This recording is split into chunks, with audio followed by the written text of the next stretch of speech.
ಅವರದು ಒಂದೆರಡು ವರ್ಷಗಳ ಸಂಸಾರ ಅಲ್ಲ. ಆ ಸಂಬಂಧದಲ್ಲಿ ಸಮಸ್ಯೆಗಳು ಇರಲಿಲ್ಲ.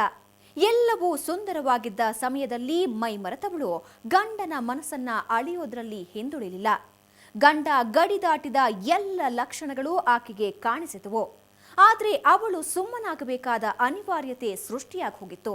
ಅಲ್ಲಿ ಎಲ್ಲದಕ್ಕೂ ಅಡ್ಡಿಯಾಗಿತ್ತು ಸಂಬಂಧ.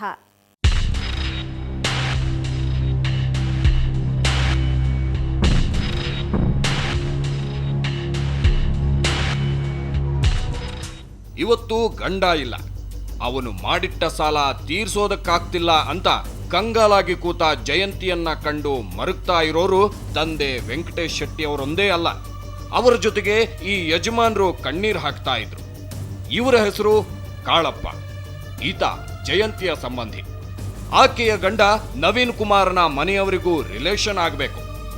ಅವರೇ ಜಯಂತಿ ಮತ್ತು ನವೀನನ್ನ ಒಂದು ಮಾಡಿದ್ರು. ಅವರು ಇದೊಂದು ಮದುವೆ ಮಾಡಿಸಿದ ಆರಂಭದಲ್ಲಿ ಎಲ್ಲ ಚೆನ್ನಾಗಿತ್ತು. ಆದ್ರೆ ನಂತರದ ದಿನಗಳಲ್ಲಿ ನವೀನ ಇವರನ್ನ ಸಂಪೂರ್ಣ ದೂರ ಇಟ್ಟಿದ್ದ. ನಮ್ಮ ಫೋನೇ ಎತ್ಕೋತಾ ಇರಲಿಲ್ಲ. ಅವನು ಯಾವಾಗಲೂ ನಮಗೆ ಶತ್ರುಗಳ ಥರ ನೋಡ್ತಾ ಇದ್ದ.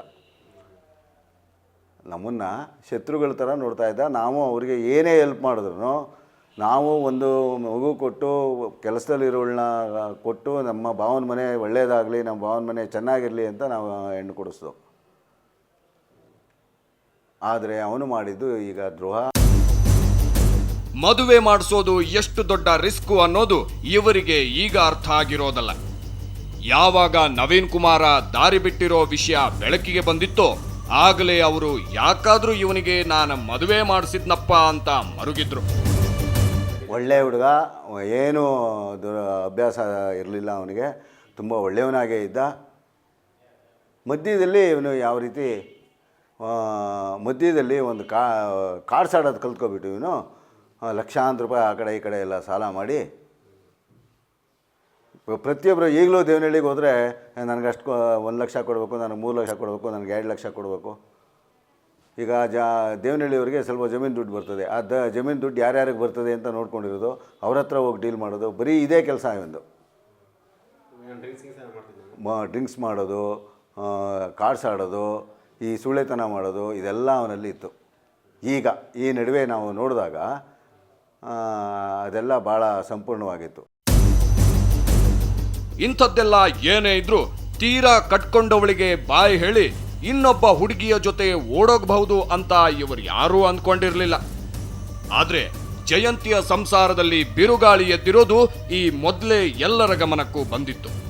ಪಂಚಾಯಿತಿ ಮಾಡಿ ಬುದ್ಧಿ ಹೇಳಿದ್ದೂ ಆಗಿತ್ತು. ಏಪ್ರಿಲ್ 17ನೇ ತಾರೀಕು ನನಗೆ ಈ ಥರ ಗೊತ್ತಾಯಿತು.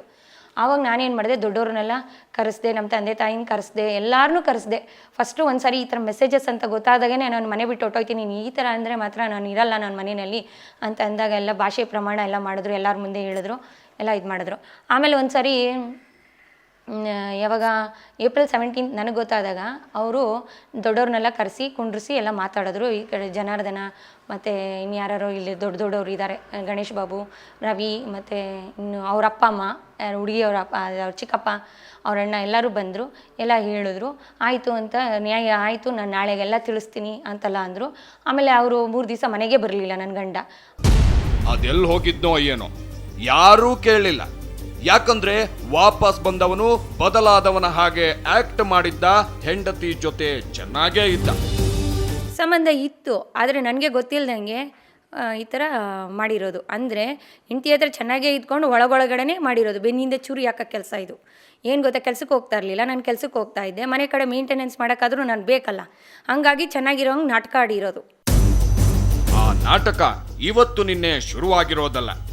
ಮದುವೆಯಾಗಿ ವರ್ಷ ಕಳೆಯೋದ್ರೊಳಗೆ ನವೀನನ ನಡೆನುಡಿಗಳೆಲ್ಲ ಅನುಮಾನ ಪಡೋ ಥರ ಆಗೋಗಿತ್ತು. ಆ ನಂತರ ಆ ಹುಡುಗನ ಹೊಲಸು ಹೊರಬಿದ್ದಿದ್ದು ಹೆತ್ತವರ ಮುಂದೆ. ಅವರೆಲ್ಲ ಒಳ್ಳೆಯವರೇ, ಹಂಗಾಗಿ ಬುದ್ಧಿ ಹೇಳೋ ಪ್ರಯತ್ನ ಮಾಡಿದ್ರು, ಜಯಂತಿಗೆ ಸಪೋರ್ಟ್ ಮಾಡಿದ್ರು. ಅವರು ಹಾಗೆ ಮಾಡೋದಕ್ಕೂ ಕಾರಣ ಇತ್ತು. ಮದುವೆ ಮಾಡಿಕೊಂಡು ಅತ್ತೆ ಮನೆಗೆ ಹೋದ ಹುಡುಗಿ ಅಲ್ಲಿದ್ದವರಿಗೆಲ್ಲ ಇಷ್ಟವಾಗಿದ್ಲು. ಗಂಡ ಕೂಡ ಇಷ್ಟ ಇಲ್ಲ ಅಂತ ಯಾವತ್ತೂ ಹೇಳಿರಲಿಲ್ಲ. ಹಾಗಾಗೆ ಹುಡುಗಿ ಮನಸ್ಸು ಬಿಚ್ಚಿ ಮಾತನಾಡೋದಕ್ಕೆ ಅವಕಾಶ ಇತ್ತು.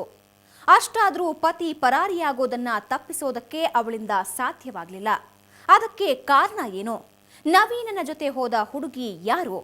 ಅವರ ಫ್ಯಾಮಿಲಿ ಹೇಳೋದೇನು? ಅದ್ರ ಬಗ್ಗೆ ಹೇಳ್ತೀವಿ ಒಂದು ಬ್ರೇಕ್ನ ನಂತರ.